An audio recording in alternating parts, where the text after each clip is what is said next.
Hai semuanya, apa kabar? Sehat, sukses, bahagia selalu ya. Jangan lupa subscribe, like, bagikan channel ini, dan berikan jempol dan komentar Anda agar kami semakin bersemangat untuk memberikan konten-konten yang semakin baik untuk Anda. Dan bagi Anda yang selama ini telah mendukung kami ucapkan terima kasih dari lubuk hati yang paling dalam, dan kami doakan Anda selalu diberikan kesehatan, rezeki, dan kebahagiaan yang melimpah. Mari kita mulai sebuah insight mengenai sebuah perusahaan yang melantai di pasar modal Indonesia dengan nama MDKI atau MDKI Utama Tbk. Perlu kami tegaskan, insight ini tidak bermaksud untuk mengajak Anda untuk membeli ataupun menjual saham MDKI. Ini murni hanya untuk menambah khasanah pengetahuan kita tentang sebuah emiten yang melantai di pasar modal Indonesia.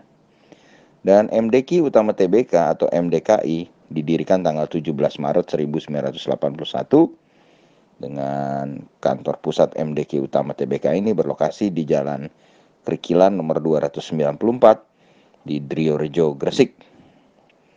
Dan berdasarkan anggaran dasar dari perusahaan, ruang lingkup kegiatan dari MDKI adalah perusahaan investasi di bidang industri kalsium karbida dengan tujuan sebagai substitusi impor kalsium karbida di Indonesia.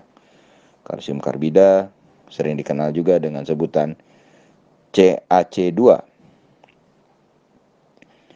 Kalsium karbida merupakan bahan kimia yang serbaguna, berbentuk butiran padat berwarna abu-abu. Bila direaksikan dengan air, kalsium karbida akan menghasilkan gas asetilen. Gas asetilen bisa digunakan untuk proses pengelasan logam, pemotongan logam, bahan bakar lampu, bahan baku industri kimia seperti biji PVC dan juga patadinol. Dan saat ini MDKI ditutup dengan harga Rp155 per lembar sahamnya dengan nilai pasar atau market cap sebesar Rp392,17 miliar. Dan kalau kita lihat, MDKI ini adalah sebuah perusahaan yang belum terlalu lama melantai di pasar modal Indonesia. Baru mulai melantai tanggal 25 September 2017.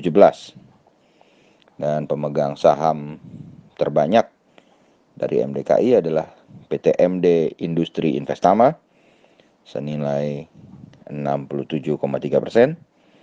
Kemudian ada Hiscak Secakusuma yang merupakan direktur utama dari MDKI yang memiliki 7,1%.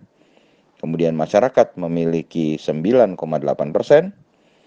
Dan komisaris utama dari MDKI yaitu Bapak Sukrisman juga memiliki saham sebesar 2,9%.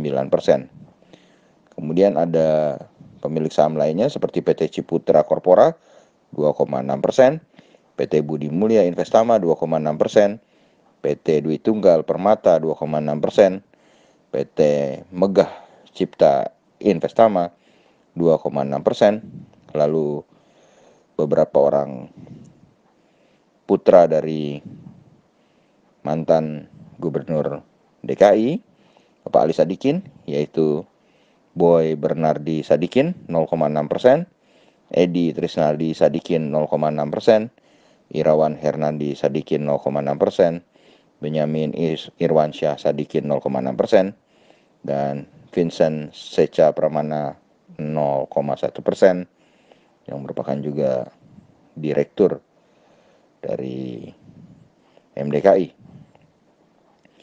Jadi kalau kita lihat dari daftar pemegang sahamnya, Komisaris Utama Sukrisman dan Direktur Utama Hiscak Secakusuma memang memiliki bagian yang cukup lumayan dari antara pemegang-pemegang saham yang lain.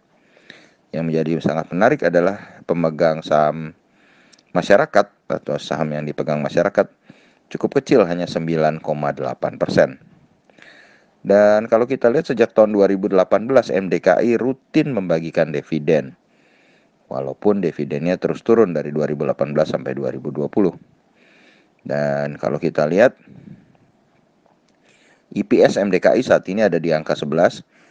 Ini membuat perusahaan ini, kalau kita bandingkan dengan EPS tahun lalu yang 13, cukup solid ya bertahan menghadapi gempuran keadaan COVID-19, terutama di kuartal kedua, yang justru malah labanya di kuartal kedua ini naik baik secara year on year maupun secara Q on Q.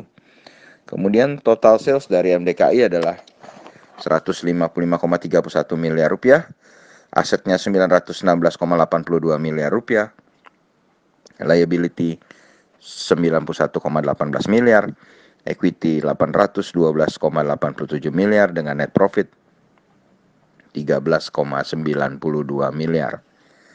Dan kalau kita lihat book value per share dari MDKI adalah 321. Dan ini menghasilkan valuasi yang menarik bagi kami, valuasi yang cukup murah.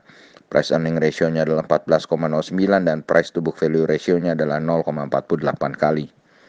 Dan yang paling menarik dari MDKI adalah rasio utangnya yang sangat kecil sekali. Ya, ini hanya 11,22%. Debt equity ratio-nya 11,22%. Sedangkan profitability-nya, net profit margin-nya adalah 8,96%. Return on equity atau ROE-nya 3,42% dan return on asset-nya adalah 3,04%. Jadi MDKI adalah sebuah perusahaan dengan utang yang sangat kecil, dengan valuasi yang murah, dengan membagikan dividen setiap tahun. Dan kalau kita lihat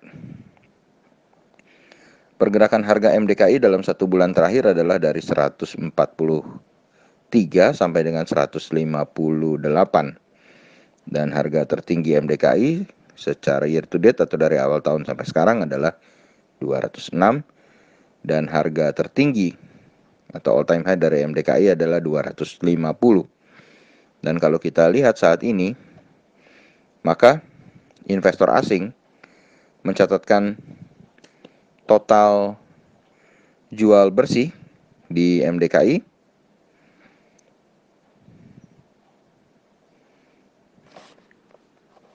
sebesar 320 juta rupiah dalam 1 tahun terakhir.